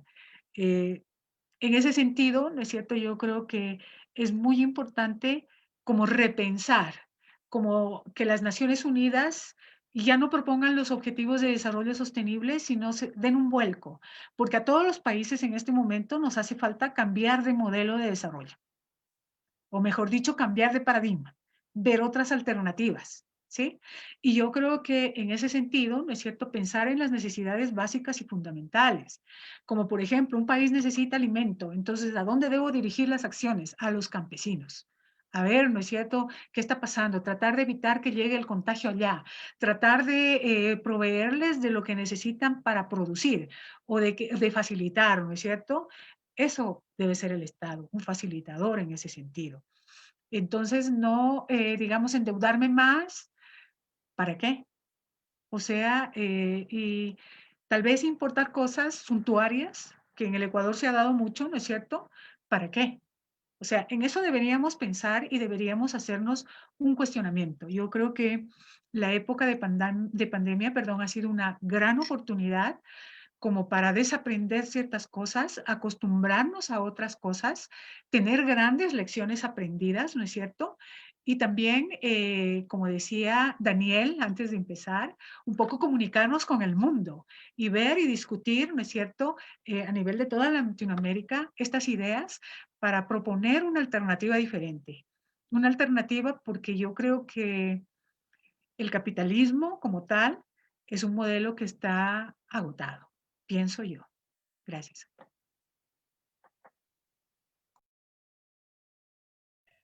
De mi parte, igual, compromiso personal total para apoyar a las iniciativas. Con gusto aceptamos esa invitación a formar parte de un grupo asesor. Y repito el mensaje de Nancy, nos gustaría incluso Rogelio, Daniel y todos los compañeros, los dos Daniel, Sarnite, de los que conocemos un poquito, tratar de regionalizar este proyecto que ustedes tienen. Y ahí creo que los jóvenes ecuatorianos estarán muy gustosos.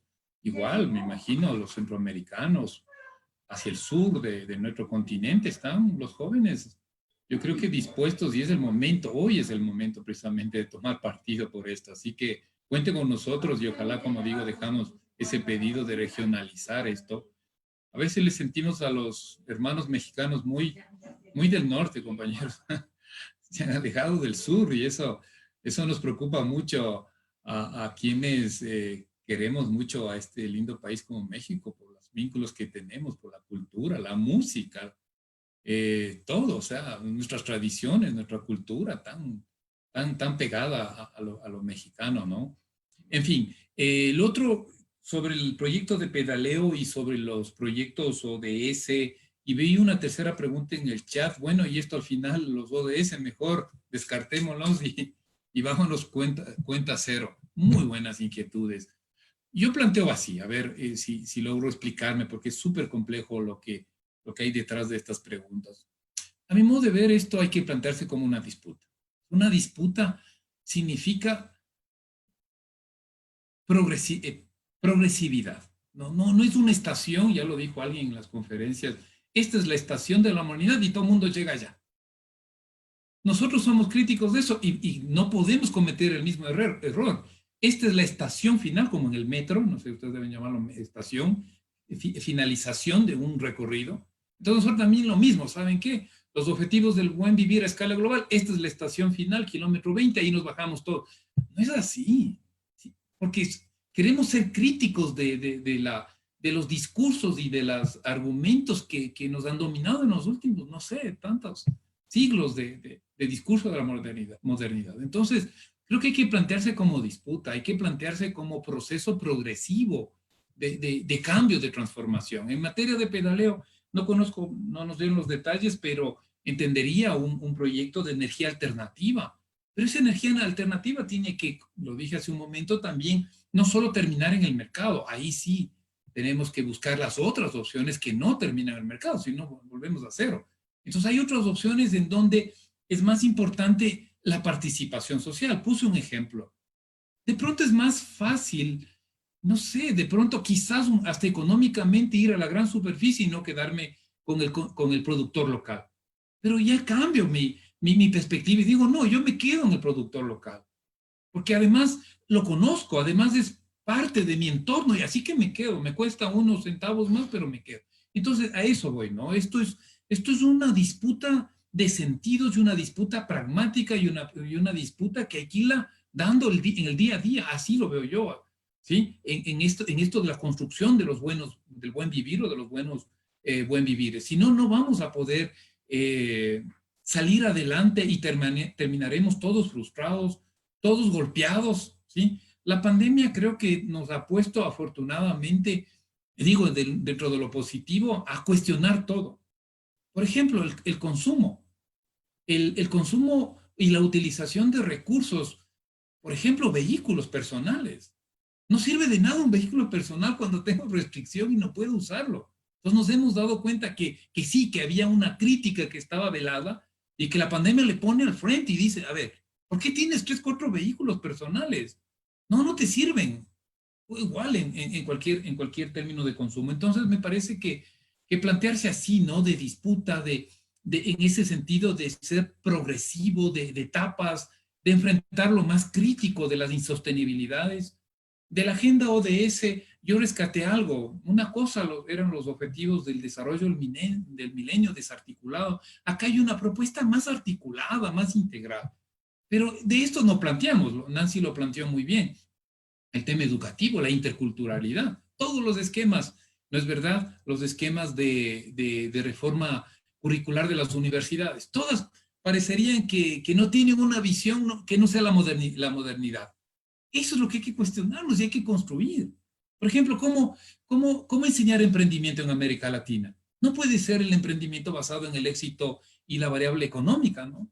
Yo soy economista, me estoy contradiciendo. No, pero es que debo entenderlo así. Ya los proyectos no terminan en la variable netamente de rentabilidad económica.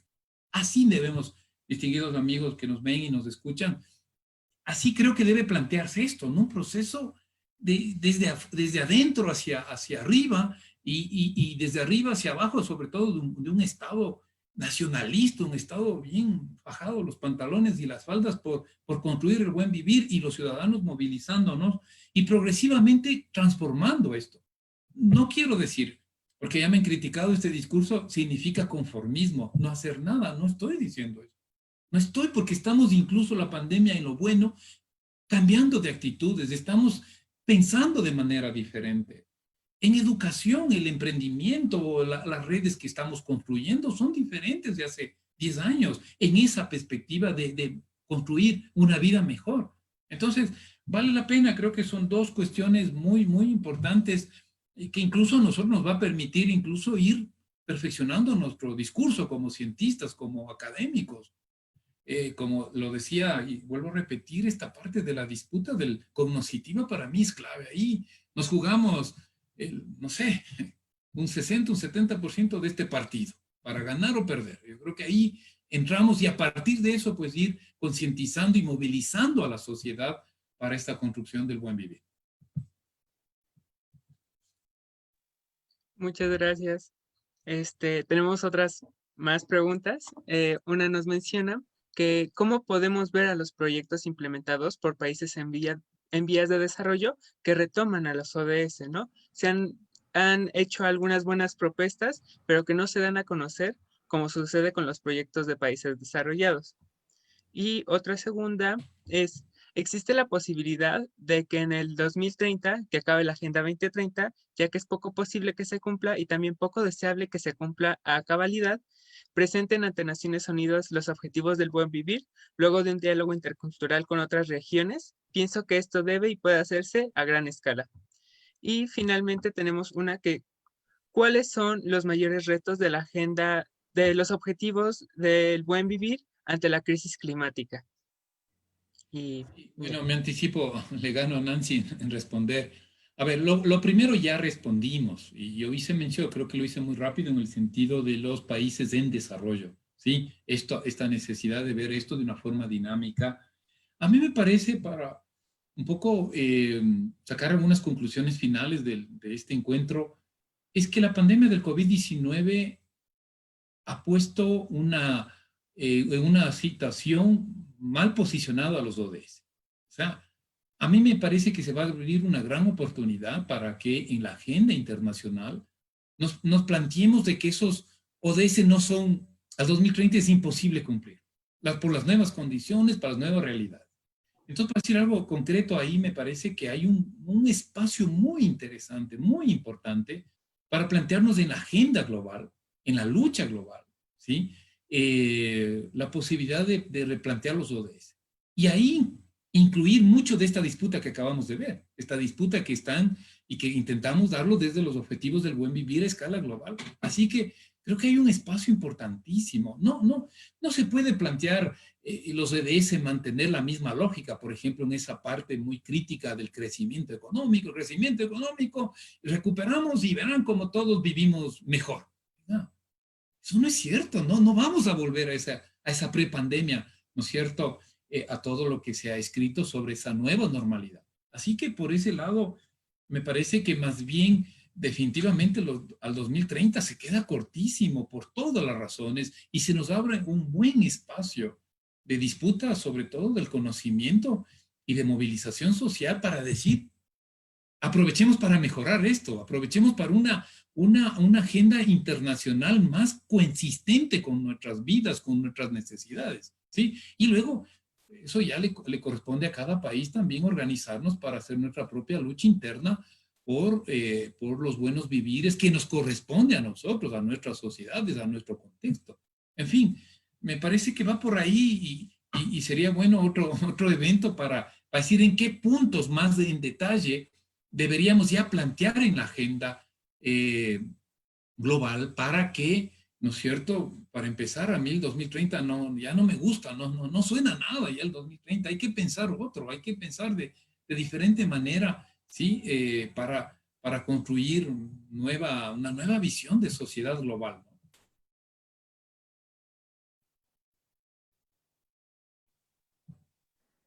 Profesora. Ok. Bueno, como se decía, ¿no es cierto? Los Objetivos de Desarrollo Sostenible han constituido una herramienta para plantear esos proyectos y ya habíamos hablado un poco también lo que dice.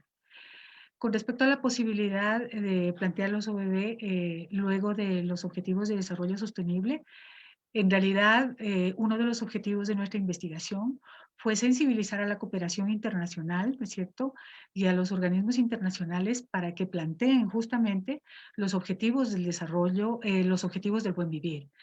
¿Por qué? Porque después de todo el análisis que nosotros hicimos, como les decía, habíamos visto que conduce a un mal desarrollo y un desarrollo insostenible. Creo que ahora con la pandemia, ¿no es cierto?, es una buena coyuntura, digamos así, para plantear esta nueva alternativa. ¿Por qué? Porque en esta nueva alternativa no necesitamos mucho dinero, ¿sí? Nuestro país ahora, ¿qué está haciendo para solucionar sus problemas? ¿No es cierto? Está endeudándose más a nivel exterior. Ahorita está más del 60% del PIB de deuda. Tenemos un gran déficit fiscal. Entonces, creo que es necesario como replantearse y que todos los países nos replanteemos, ¿no es cierto?, una nueva alternativa para lograr el bienestar de la mayoría de la gente, donde primero y como parte central esté la naturaleza, luego la sociedad y luego las personas como tal. Entonces, eso es muy importante para que se lleve a cabo esto. Yo tengo fe, tengo optimismo de que en algún momento, ¿no es cierto?, de que en algún momento se pueda llegar a esto. Perdón. De que en algún momento se pueda llegar, digamos, al planteamiento de los objetivos del buen vivir a nivel, digamos, global. Es muy importante. Europa lo está pensando seriamente. Ellos están pensando en el decrecimiento y el buen vivir de manera muy seria. Yo creo que América Latina, viendo que no tiene otras oportunidades y demás por esta crisis que estamos atravesando, debería pensarlo también muy seriamente. Pero el gran reto que nosotros tenemos justamente para, digamos, la implementación de estos objetivos del buen vivir es cambiar la mentalidad de las personas, de todos, absolutamente de todos, para pensar no en nosotros, sino también en los demás, para hacer justicia social, que para mí significa no hacer a los demás lo que no quieren que te hagan a ti, y pensar sobre todo en eso, ¿no es cierto?, en la igualdad de oportunidades de toda la gente.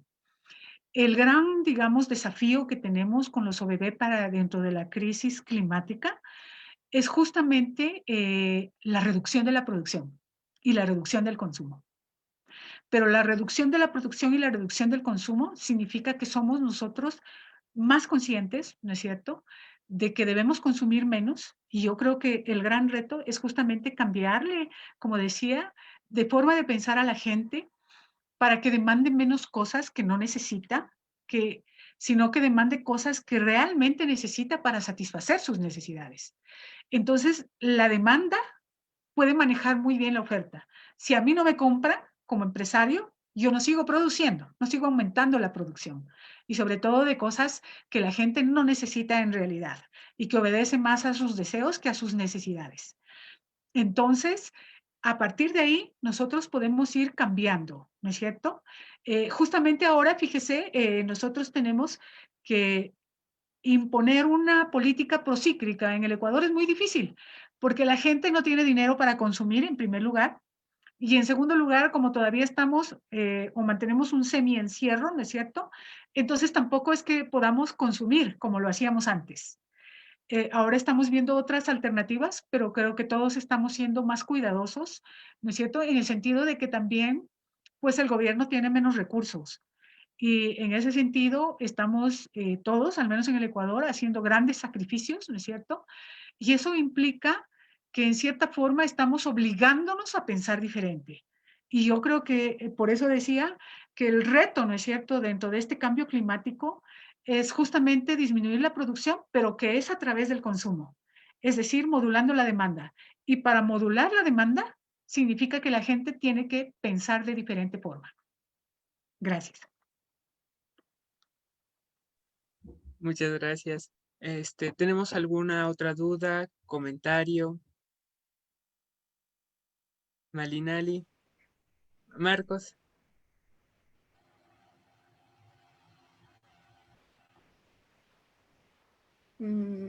Marcos. Hola, buenas tardes. Buenas tardes. Miren, en mi escuela por parte, que es que soy profesional o todavía no salgo, más bien estoy en formación de conservación del medio ambiente. Tenemos, cada semestre se trabaja desde el segundo semestre que empezamos con las materias de nuestra carrera profesional, energías alternativas. Mi proyecto consiste en crear el ruido, pasar el ruido a una energía limpia y así poder manejar el ruido y ya no tener tanto la contaminación. Por otra parte, el proyecto pues sigue en pie, sigue investigando más, pero hay algo que ahí es donde a veces como los gobiernos no apoyan las ideas que son buenas, como el presidente aquí en México, ¿no? Quiere quitarla, o ya quitó más bien las energías alternativas y que está en proceso, creo, de quitarlas, ¿no? A mi punto de vista, como en esta parte de conservación, pues yo lo veo mal, ¿no? Porque en lugar de agarrar y decir, ok, vamos a implementar más estos proyectos de estudiantes de Politécnico, de la UNAM, de otros colegios, pues al contrario, ¿no? Huyen y esos proyectos buenos se quedan estancados, ¿no? Hace un año, precisamente por septiembre, fui a lo que es el Centro Natural Yautitla, donde estos protectores, guardabosques, perdón, había una casita ecológica que habían creado los del Politécnico. Pues a base de eso, pues son materiales reciclados, las paredes son de botellas PET, y pues la idea está muy padre, ¿no? Pero a lo que voy con este tipo de energía alternativa es de que pues en parte del colegio pues no apoyan, ¿no? Prefieren darles, invertir dinero a partes que digamos que contaminan, que sabemos que están contaminando, y a lo de mi carrera no.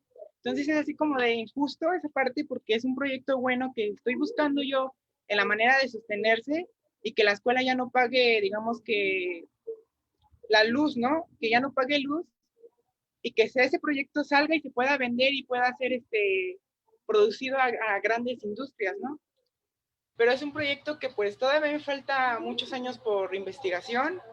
Una profesora que tengo yo y que me guía de la mano y que estamos trabajando arduamente para que ese proyecto funcione es mi profesora Elsa. Igual es mi profesora desde segundo hasta ahorita quinto semestre que estoy. Y pues es un proyecto muy padre, ¿no? Porque no es por comparar el mío, ¿no? Con otras carreras, pero los de contabilidad, ¿no? Mis galletas, bajar de peso, ¿no? Pues, ¿qué tiene de sustentabilidad? No, pues la bolsita, ¿no? ¿De dónde sacaste la bolsa? Es que la compré en la tienda. Así como de, bueno, ¿no? Tú según es tu proyecto, ¿no? Entonces, lo que se busca igual por parte del CONALEP, cada octubre se hace la jornada de emprendimiento e innovación, donde se van a concursar los mejores proyectos. Entonces también tenemos un proyecto que es la trituradora de PET, que es de mis compañeros del semestre pasado, y que es un proyecto muy bueno, pero la idea pues a otras carreras se las han estado robando. Entonces a lo que yo diría que mi proyecto pues sí se implementaría en la Agenda 2030 en la parte de sustentabilidad y en la parte pues ecológica. Gracias, Marcos. Malinali. Pues primero quiero agradecerles el espacio para compartir esto. Me parece algo que creo que todas las personas deberían saber desde que yo aprendí de los buenos vivires en una visita muy afortunada que tuve a Bolivia para ir a un congreso. Me pareció una visión súper interesante y qué bueno que estén abriendo este espacio, tanto la Alianza Universitaria para el, que ya deberían cambiarse el nombre, y también a los profesores Santiago y Nancy, muchas gracias pues, por todo lo que compartieron y también la claridad con la que lo dieron fue bien valioso para mí. Y también creo que estoy convencida de que el decrecimiento es una de las respuestas a muchas de las problemáticas que tenemos como, bueno, problemáticas globales, pero también es bien importante desde donde yo lo veo, notar que como seres humanos somos bien inteligentes y yo veo la inteligencia como la capacidad de resolver los nuevos problemas a los que nos enfrentamos, ¿no? Con nuevas respuestas, no seguir apuntando a utilizar las mismas soluciones a problemas que son totalmente nuevos. Y si esto aplica tanto en nuestras vidas, o sea, yo como persona me veo, siempre nos vemos forzadas a desarrollar nuevas respuestas a nuevas problemáticas, porque cada problemática es diferente. Así deberíamos enfrentarnos como sociedad. Y uno de los problemas que yo veo mucho es que cuando se hace una crítica al sistema actual, em, por no decir una crítica directa al capitalismo, muchas personas piensan que las únicas soluciones son las otras soluciones viejas, que es irnos hacia el socialismo o hacia el comunismo. Entonces, está claro que esas soluciones, ni el capitalismo, ni el socialismo, ni el comunismo han logrado perdurar. El capitalismo claramente puede ser mejor que un sistema feudal o los sistemas que hubo antes, pero en realidad no es la panacea de la solución a nuestros problemas. O sea, realmente estamos pasándola muy mal, nos estamos dividiendo muchísimo, se están polarizando las visiones de todo y en realidad no estamos llegando a soluciones. Entonces creo que es una buena aproximación a cómo podemos vivir nuestras mejores vidas sin pasar por encima de nadie y sin apelar a soluciones que ya pasaron de moda, ya. No podemos seguir regresando al... No, es que si no es capitalismo, entonces es comunismo o socialismo. No todo tiene que ser blanco y negro y también las soluciones locales y más humanas pueden llevarnos a más cosas y ese es un gran aprendizaje que tenemos por delante.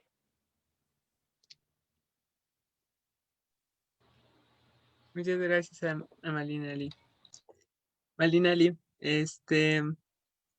¿tienen algún comentario final, profesores? Daniel, solo una cosita quería comentar que varias veces vi el mensaje de las redes sociales y etcétera. Ahorita nosotros les vamos a pasar, Santiago también tiene su Facebook, su Twitter, etcétera. Entonces les vamos a pasar para que puedan comunicarse con nosotros con todo gusto. Estamos a las órdenes de ustedes. Y me encantaría que mis estudiantes, los estudiantes de nuestra universidad, pues formen parte de esta alianza tan bonita y que puedan ustedes tener un país en el sur que pueda aportarles, porque nuestros estudiantes también tienen muchas inquietudes, son muy inquietos. Nada más, pues felicitarles por este evento. Yo creo que es muy interesante y creo que es la semilla para algo más grande. Es muy importante que ustedes como jóvenes incidan en sus amigos para que nos ayuden a promover los objetivos del buen vivir. Muchas gracias. Muchas gracias, profesora. Muchas gracias. Pues ya les pasamos el formulario para que se registren. Entonces, pues ahora vamos a dar el sello significativo, que creo que es la primera vez que va a tener sonido. Todos los problemas técnicos.